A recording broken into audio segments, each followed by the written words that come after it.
Hey guys, welcome back to World Mechanics. Our mission here at the garage, guys, is to save you as much money as we can. That's why we make these absolutely free videos. Let's go ahead and start on it now.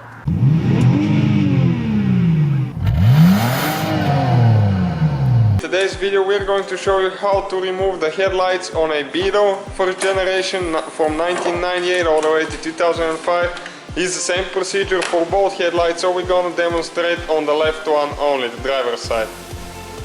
So you need to open the hood, and right here is the battery, the airbox, and right here on the back you have that thing right here, that's part of the headlight.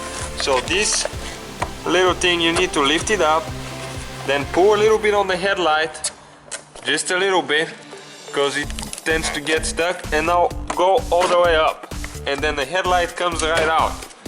Okay, it's really simple, but sometimes it's hard to access. Okay, so that plastic thing that you pull up, it locks this one right here.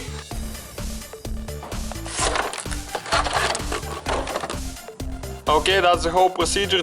Hopefully guys the video was helpful. Please do not forget to comment, like, subscribe. That way we can keep making these absolutely free videos. Guys, we have more than 19,000 free repair videos on our YouTube channels that can, guys, save you thousands of dollars in future repairs. Check them out. Thank you guys for watching and see you next time.